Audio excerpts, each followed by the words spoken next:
the American Asylum for the Education and Instruction of the Deaf and Dumb, founded in 1817, is a landmark institution in the history of education for the deaf in the United States. Its establishment marked the beginning of formal education for deaf students in America.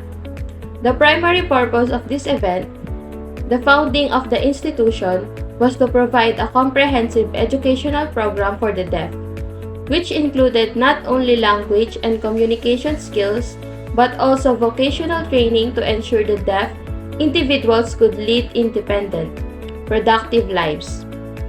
The event was spearheaded by Thomas Hopkins Gallaudet, inspired by his encounter with Alice Cogswell, a young deaf girl, which led him to Europe to learn the best methods of teaching the deaf.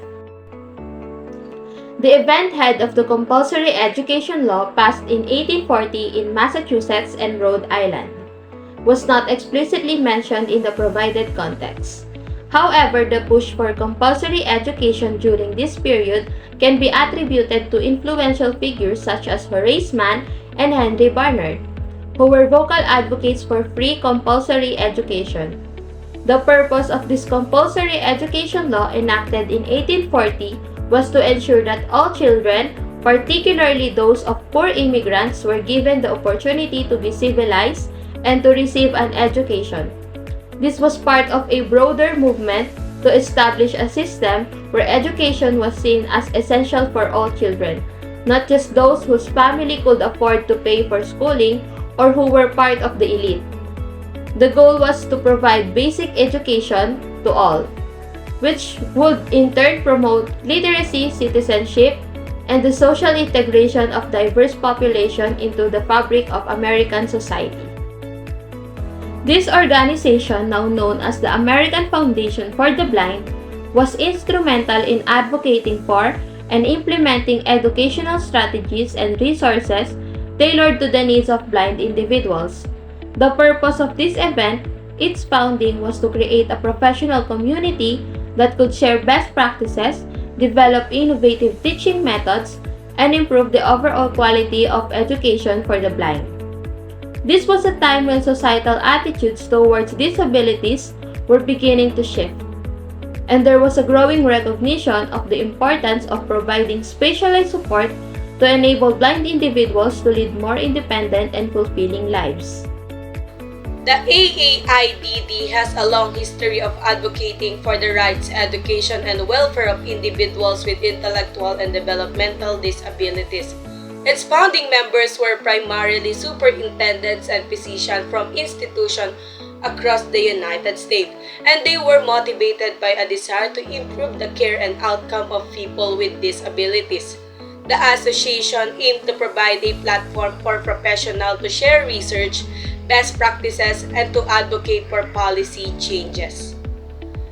The primary purpose at the AAMD, reflective of the various name changes over the years, has been to advance the inclusion of people with intellectual and developmental disabilities in all phases of society. This includes promoting research, influencing policy, improving practice standards in the care and support of individuals with disabilities, and educating professionals and the public about the abilities and rights of these individuals. The Industrial Revolution and urbanization created a demand for a more educated workforce. Immigrant communities were also expanding rapidly, and compulsory education was seen as a means to assimilate and Americanize children from diverse backgrounds. The primary purpose of compulsory education law were to reduce child labor and protect children from exploitation, increase literacy and education levels across the population, promote social cohesion and Americanize immigrants by teaching them English and American values, prepare a skilled workforce for the industrialized economy. Compulsory education laws required children to attend school until a certain age, which varied by state but typically ranged from 14 to 16 years old. The case of BTB Board of Education of the City of Antigua, decided by the Wisconsin Supreme Court in 1919, is a significant early 20th century legal decision regarding compulsory education laws and parental rights. This case reflects the tension and legal challenges surrounding the implementation of compulsory education laws in the United States, which were becoming widespread at the time. The specific dispute in BTB Board of Education revolved around such compulsory attendance law. While the exact details of the BT case might not be widely documented in general sources, cases like this typically involve parents challenging the school board's authority to enforce attendance law, possibly on the grounds of religious freedom, parental rights, or the appropriateness of the education being provided. Cases of this nature often sought to clarify or challenge the extent of state power in enforcing education, the rights of parents to control their children's education, the balance between individual liberties and state interest in educating its populace. Its founding marked a significant milestone in the recognition and advocacy for individuals with disabilities in education. At that time, there was a growing awareness of the need for specialized education and support for children with exceptionalities, including those with disabilities and giftedness. The early focus of the CEC was on promoting research, professional development, and best practices in special education. The first White Cane Ordinance was passed in 1930 in Peoria, Illinois, United States. It aimed to protect visually impaired pedestrians by giving them the right of way when carrying a white cane. This ordinance laid the foundation for similar laws worldwide, providing recognition and support for people with visual impairments. The White Cane Ordinance of 1930 was a significant milestone in disability rights history. Emergence of the white cane is the idea of using a white cane as a mobility aid for the blind and visually impaired gained prominence in the early 20th century. A lifespan partner of Teaching Hospital for the Warren Alpert Medical School of Brown University, Bradley Hospital, has established itself as the National Center for Training and Research in Child and Adolescent Psychiatry. It trains the next generation of behavioral health clinicians and investigates the causes of children's mental health problems to develop effective therapies for improving their lives. Bradley Hospital is a private, not-for-profit hospital. Its subsidiary, Lifespan School Solutions, is the parent corporation of the Bradley Schools and provides services to other programs as well. They provide special education oversight, clinical coordination, technical assistance, and administrative support to the schools. 1933 Cuyahoga Council for Retarded Citizens marked a significant moment in history aiming to advocate for and support individuals with intellectual disabilities. This initiative was among the early efforts to provide a collective voice for those who were often marginalized and overlooked in society. It sought to improve the quality of life for individuals with intellectual disabilities by promoting their rights, providing access to educational and vocational training, and encouraging community integration. This movement laid the groundwork for future advancement in rights and services for people with disabilities. The Cuyahoga County Court of Appeals in Ohio, established in 1939, primarily focuses on reviewing appeals from lower courts. Its influence and decision can extend into various sectors, including education and specifically special education. Court at this level can play a pivotal role in shaping the policies and legal frameworks that govern special education, ensuring that the rights of students with disabilities are protected and that they are received the appropriate support and resources that reflects the broader commitment of the legal system to uphold justice and equality, including in the educational sphere. 1940 Monumental is for the advancement of special education and the rights of individuals with disabilities in the United States. This period marked the beginning of the modern special education movement a crucial step towards recognizing and addressing the educational needs of the students with disabilities. Additionally, the establishment of organizations such as the National Foundation for the Blind and the American Federation of the Physical Handicapped played pivotal roles in advocating for the rights, education, and welfare of individuals with disabilities. These organizations work tirelessly to bring about societal change, promote accessibility, and ensure equal opportunities for all, laying the foundation for future legislation and educational practices that supports individuals with disabilities. The initiation of these movements and organizations underscores a significant shift in society's approach to disability and education. How do you see the evolution of special education since 1940?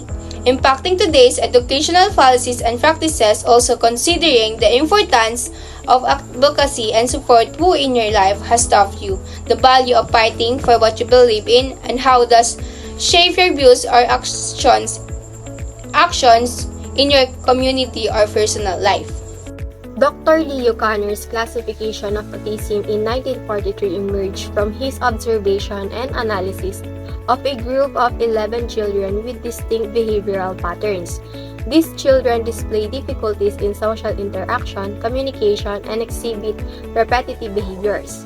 Kanner's groundbreaking paper, Autistic Disturbances of Affective Contact, described these characteristics, laying the foundation for diagnosing and understanding autism spectrum disorders. His work provided a significant contribution to the field of psychiatry and paved the way for further research into the complexities of autism.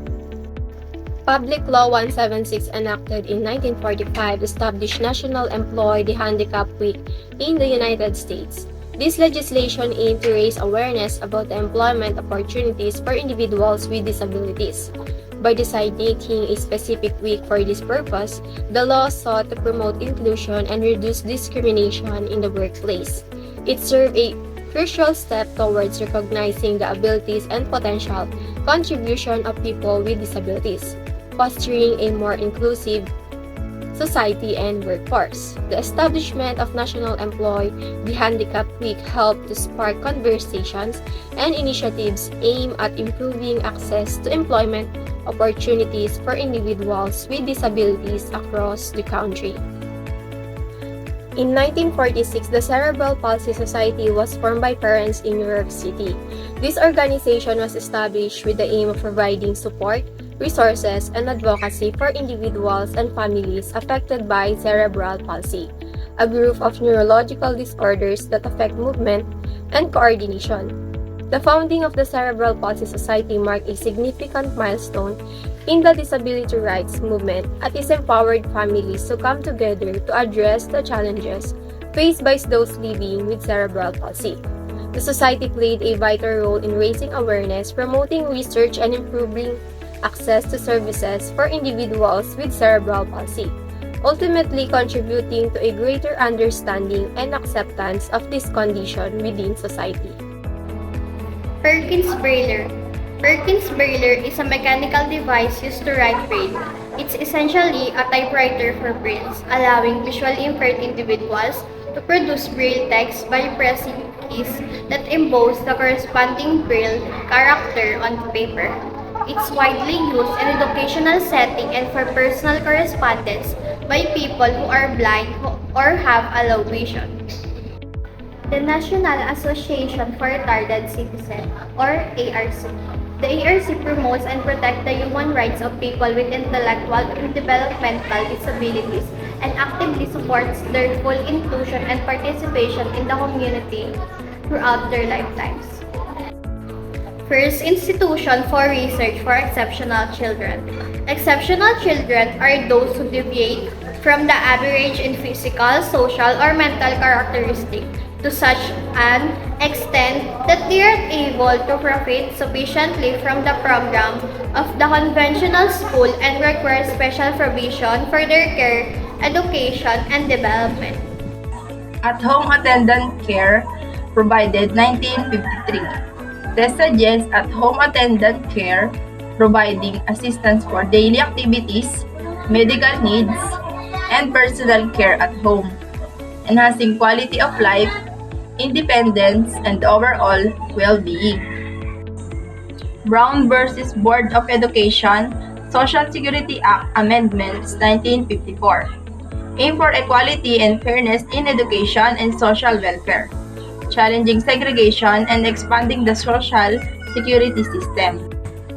Council for Exception Children's Journal 1955 is a source for educators, researchers, and professionals discussing instructional strategies, assessment, policy, and advocacy for exceptional children's education. It is a goal to improve quality and support services. Social Security Amendments 1956 aim to enhance the sustainability of the U.S. Social Security system by raising taxes, adjusting retirement age, expanding benefits, and improving administration. 60, states started their own special education. The decentralization of special education began after the passage of federal laws like the Education for All Handicapped Children Act. Now, IDEA in 1975, this vital moment shifted responsibility to states, promoting them to establish their own tailored programs to support students with disabilities within their jurisdictions. 1961 President's Panel on the Mental Retardation. The President's Panel on the Mental Retardation was established in 1961 by Presidents John F. Kennedy in response to growing concerns about the treatment and care of individuals with intellectual disabilities.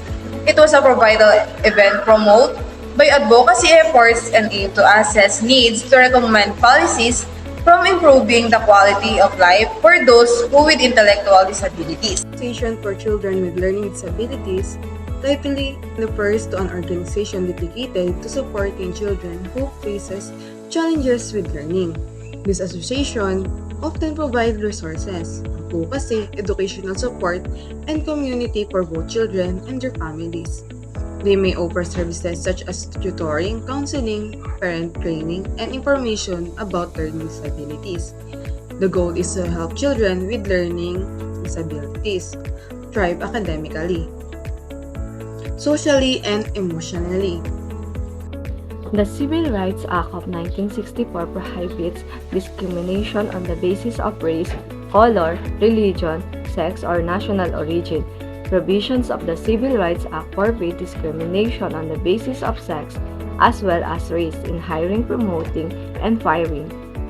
Addressing a joint session of Congress just after Kennedy's death, Johnson urged members of Congress to honor Kennedy's memory by passing a civil rights bill to end racial discrimination and segregation in public accommodation, public education, and federally assisted programs.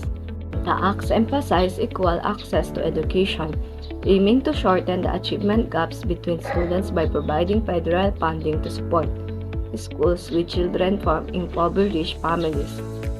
Since 1965, SEA has been modified and reauthorized by Congress several times. The overall purpose of SEA is to improve educational opportunities for poor children. This was not meant as a general package of aid to all schools. The education formulas directed assistance to the local education agencies liaised with the greatest proportions of poor children. The titles in the Act which are amended deal with financial assistance for the education of children from low-income families, allowances for school library resources for other instructional materials, and supplementary educational centers and services. Also covered are grants for cooperative research activities in the field of education and grants to strengthen State Department of Education. Other amendments regulate grants for programs designed to educate handicapped children and appropriation for the preparations and dissemination of research information. Additional amendments refer to public laws affecting education in federally affected areas and adult education. The latter is seated cited as the Adult Education Act of 1966 and includes a statement of purpose, definitions, appropriations, and plans for operation. Elementary and Secondary Education Act Amendment of 1968. This act shall be known as the Free Public Secondary Education Act of 1988, Section 2. Declaration of Policy. It is the policy of the state to provide free public secondary education to all qualified citizens and to promote quality education at all levels. Elementary and Secondary Education Act Amendment of 1970. Establish a core grant program from state and local educational agencies, now known as the Part B, and authorize a number of discretionary programs. Pennsylvania Association for Retarded Children, or PARC, CS Pennsylvania. 1971 was a case where Commonwealth of Pennsylvania was used by Pennsylvania Association for Retarded Citizens, or PARC. Now, the art of the Pennsylvania over a law that gave public schools the authority to deny a free education to children who had reached the age of 8, yet had not reached the mental age of 5. Mills B. District of Columbia Board of Education, 1972. Mills B. District of Columbia Board of Education was a landmark 1970 decision that established children with disabilities' right to a free adequate public education. It set the framework for the Education for All Handicapped Children Act, later renamed the Individuals with Disabilities Education Act, which provides special education services to eligible children with disabilities, as well as the Americans with Disabilities Act of 1990.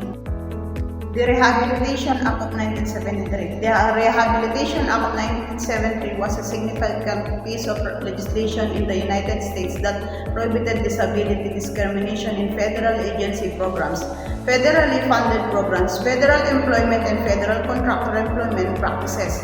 It's laid the groundwork for additional safeguards and rights for people with impairments, including the Americans with Impairments Act of 1990. The Elementary and Secondary Education Act Amendments of 1974. The Elementary and Secondary Education Act Amendments of 1974 increased the federal government's engagements in education by allocating more funds to disadvantaged children in special education programs. These changes were intended to improve educational opportunities and outcomes for kids, particularly those from low-income families and those with disabilities. The bill stressed equal access to education and targeted resources to meet the needs of unprivileged communities. Education for All Handicapped Children Act, also known as the EHA or Public Law 94-142, was a landmark legislation in the United States that significantly impacted the educations of children with disabilities. Prior to the EHA, many children with disabilities were either completely excluded from the public education system or did not receive the necessary support and services to meet their unique educational needs. 1976 Courseware Reader. The Courseware Reader was a groundbreaking device developed by Ray Courseware, a renewed inventor and futurist in 1976. It was designed to address the challenges faced by individuals with visual impairments or reading disabilities in accessing printed materials. Prior to Courseware Reader, people with visual impairments or reading difficulties had limited options for accessing printed information. They often had to rely on human readers, braille, lexicons, or other specialized and often expensive solutions. 1978 Journal of Special Education Technology. The pioneering role of the Journal of Special Education Technology in advancing the use of technology in special education. The field of special education has undergone a remarkable transformation over the past several decades, with the integration of technology playing a pivotal role in improving educational outcomes for students with disabilities. At the forefront of this evaluation has the launch of the Journal of Special Education Technology in 1978, which provided a dedicated platform for researchers, educators, and practitioners to further works and drive the advancement of these critical areas. The term Armstrong likely refers to a legal case that influenced extended school year or ESY policies. ESY offers additional education services to students with disabilities beyond the regular school year. The services are provided based on the student's individualized education program or IEP to prevent skill regression or to maintain their progress. And it can also include academic instruction, speech therapy, and occupational therapy. Espino versus Besterio addresses the appropriate educational placement for students with disabilities. The U.S. District Court found that placing Espino in a cube within a classroom did not adequately promote peer interaction. The court stressed the importance of providing services to students with disabilities to the maximum extent practicable. In Board of Education of Hendrick Hudson Central School District versus Rowley, the court ruled that after meeting the basic requirements of the Individuals with Disabilities Education Act, or IDEA, teaching methods and specific programs are at the state's discretion. Parents cannot compel a school to adopt a specific educational program. Schools must provide services deemed appropriate for each child with disabilities based on school and state guidelines. Education for All, the title of the act was changed by Handicapped Children Act of 1983, Ranker versus Walter. The title of the act was changed by amendments in 1983. This law allows for federal funding to create parent training and information center so that parents could learn how to protect the rights that Public Law 94142 guarantees their child. Public Law 98199 also provided financial incentives to expand services for children from birth to age 3, and initiative for transition services from school to adult living for students with disabilities. The Act does not require mainstreaming in every case, but its requirements that mainstreamings be provided to the maximum extent appropriate indicates a very strong congressional preference. The proper inquiry is whether a proposed placement is appropriate under the Act. In some cases, placement which may be considered better for academic reason may not be appropriate because of the failure to provide for mainstreaming. The concept that handicapped children should be educated along with non-handicapped children is popularly known as mainstreaming. The Ranker refused to accept the placement and saw a due process hearing before an impartial hearing officers pursuant to the Act. The hearing officer found that the school district had not satisfied its burden of proving that its proposed placement afforded the maximum appropriate contact with non-handicapped children. He ordered that Neil be placed within the appropriate special education in the regular elementary school. 1984 Harry vs. Jones and Irving ISD vs. Tatro. Harry door-to-door transportation. State must give free door-to-door transportation service to the education program in which he is enrolled. The district court found that the circumstances of the Harris case met the requirements of both Anderson exceptions. George received physical therapy as well as occupational training at school. A pediatrician specializing in the treatment of the physically and mentally handicapped children testified that George needed physical therapy on a daily basis, and without it George's bodily and motor function would be adversely affected.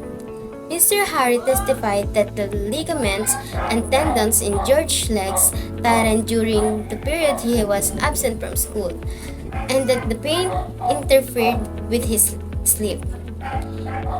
Irving-related services, medical services are only excluded if they have to be administered by hospital or physician. Develop two-step analysis to determine related services. The court recognized two exceptional circumstances in which this limited reimbursement award might be made. The first such circumstances exist when the services in dispute were necessary to protect the physical health of the child. The second arises when the defendant was acting in bad faith by failing to comply with the procedural provision.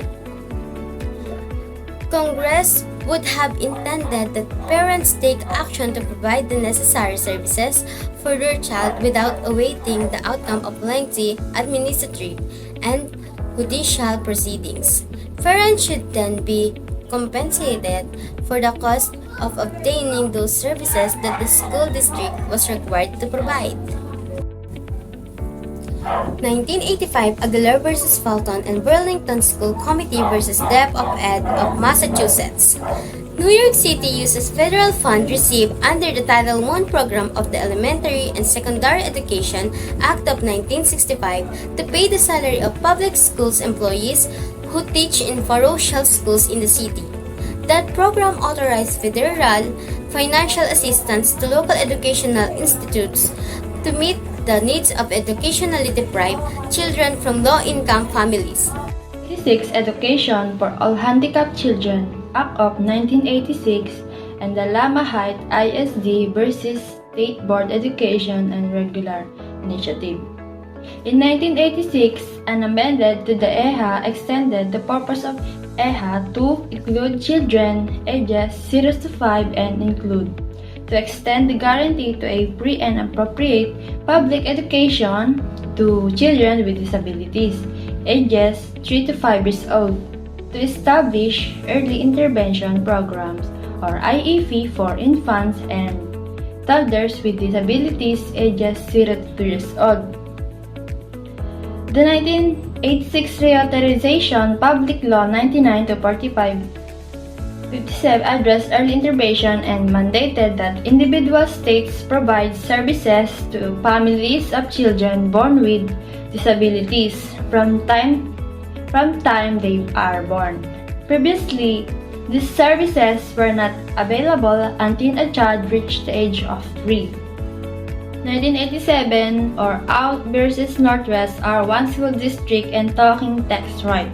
This appeal requires us to interpret the mainstreaming provision of education of all handicapped children, Act of 20 U.S.C. 1401 to 1461, 1982.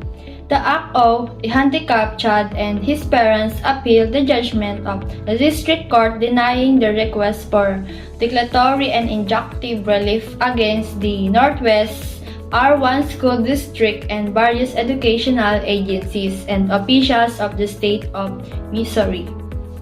They seek to have O place in House Springs Elementary School located in Northwest in R1 rather than in State School Number 2, a school designed for and which exclusively educates handicapped children. The district court found that AW was severely mentally retarded and would only minimally benefit from placement in House Springs. The court concluded that mainstreaming provisions of the Act do not require house placements in House Springs. O argues that the district court misinterpreted the Act's mainstreaming provisions by considering the cost to Northwest R1 of providing a special teacher at House Spring for O and by considering O's ability to benefit from placement in the House Spring. 1988 Lachman vs. Illinois State BD of Ed and Honig vs. 2 and Spielberg vs. Henrich. In Honig vs. Dewey, the Supreme Court ruled that the case was moot in John Doe's situation as he was over the age of 21 by the time case reached the Supreme Court. However, as Jack Smith was still under the age of 21, the Supreme Court proceeded with the suit. Additionally, the Supreme Court agreed with the District Court that per EAHCA or ECA school officials are prohibited from barring students with emotional disabilities from school. The Supreme Court also agreed that a suspension of 10 days was reasonable following disruptive behavior and would provide sufficient time for school, from schools officials and parents to decide on placements options. And the Honig versus Doe case brief that described the cases and ruling that resulted in the litigation eventually being heard by the Supreme Court. Daniel R.R.B. State Board of Education 1989. This case dealt with the interpretation of the Education for All Handicapped Children Act of 1975, EHA, now known as the Individuals with Disabilities Education Act, IDEA. The ruling emphasized the requirement for schools to provide education in the least restrictive environment, LRE, that is appropriate for the individual student. This means that whenever possible, students with disabilities should be educated alongside their non-disabled peers. Timothy W. versus Rochester School District 1989. This case further examined the scope of the EHA IDEA, particularly whether it mandated that public schools provide educational services to all children with disabilities, regardless of the severity of their disabilities. Board of Education of the Hendrick Hudson Central School District B. Rowley, 1982. Although not mentioned with the correct name in your query, this is a foundational case in special education law. It was the first Supreme Court case to interpret the EHA IDEA. The decision established the standard that school must provide a free appropriate public education, FAPE, to students with disabilities. The Goals 2000 Summit. This event was part of the broader effort to rally support for and implement the Goals 2000. Educate America Act's objectives. The summit and associated activities aim to bring together educators, policymakers, and stakeholders to discuss strategies for achieving the Act's ambitious goals, focusing on improving educational outcomes and ensuring equality of opportunity for all American students. The Education for All Handicapped Children Act of 1990, which is now known as the Individuals with Disabilities Education Act, or the IDEA, and the Americans with Disabilities Act, or the ADA, of 1990 both play crucial roles in shaping how individuals with disabilities receive education and are accommodated in society. The primary purpose of the Education for All Handicapped Children Act is to ensure that children with disabilities have the opportunity to receive a free, appropriate public education just like other children. The Act mandates that public schools create an individualized education program for each children with disability, tailored to their specific needs. KidPix, introduced in 1991, is an innovative piece of software that revolutionized the way children, including those in special education, engage with digital art and creativity. Its primary purpose was to provide a user-friendly, intuitive interface that allowed children to draw, paint, express their creativity through digital media without the need for advanced technical skills. For children in the special education, KidPix offered a unique, accessible way to develop fine motor skills, enhance cognitive abilities, and express themselves in a non-verbal manner.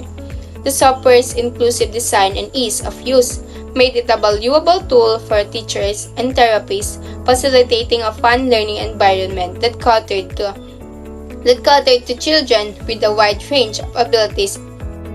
1993 Oberti case. The Oberti family argued that their son Rafael deserved a placement in a general education classroom, but the district believed he needed a special education environment. Despite receiving a teacher's aide, Rafael's mother homeschooled him, proving the district's belief that a child should be included in as many services as possible. 1993 Racial Age Case. In Sacramento City Unified School District Board of Education versus Racial Age, the court ruled that a child with moderate intellectual disability would not benefit from a general education classroom placement. The court established a four-factor formula to determine appropriate placements considering academic, non-academic, peer effects, and cost of mainstreaming. 1993 County South District 4 versus Carter. Shannon Carter, a dyslexic and ADHD student, faced inadequate IEP and was placed in a private program. The Supreme Court ruled parents eligible for reimbursement, allowing her to receive appropriate education in a private setting. 1993 Sabres versus Catalina Foothills South District. Sabres versus Catalina Foothills South District involved a legal dispute over the provision of an interpreter to James, a child with a sign language impairment at a Roman Catholic high school. The court ruled that the school district was not obligated to provide such assistance. This case highlighted that the government funding or support for religious education. 1994 Parents of Student W. The Parents of Student W versus Puyallup School District No. 3 case established that compensatory education is typically inappropriate, but in the Puyallup case, the Ninth Circuit affirmed the denial due to factors like the student's timely graduation without requested services, demonstrating the importance of equitable education. 1995 Pulo versus Bishop. Lionel Pulo, struggling with language and communicative skills, was recommended for an individualized education program or IEP at the Idaho State School for the Deaf and Blind. The Parker School District complied with the Individuals Disabilities Education Act or IDEA to ensure Lionel's current IEP resulted in educational benefit. The Telecommunications Act of 1996 is the first major overhaul of telecommunications law in almost 62 years. The goal of this new law is to let anyone enter in any communications business, to let any communications business compete in any market against any other. The Telecommunications Act of 1996 has the potential to change the way we work, live, and learn. The Federal Communications Commission has a tremendous role to play in creating fair rules for this new era of competition. The IDEA or the IDEA in 1997 amendments mandated that schools report progress to parents of children with disabilities as frequently as they report to parents of non-disabled children. The intent was to maintain an equal and respectful partnership between schools and families.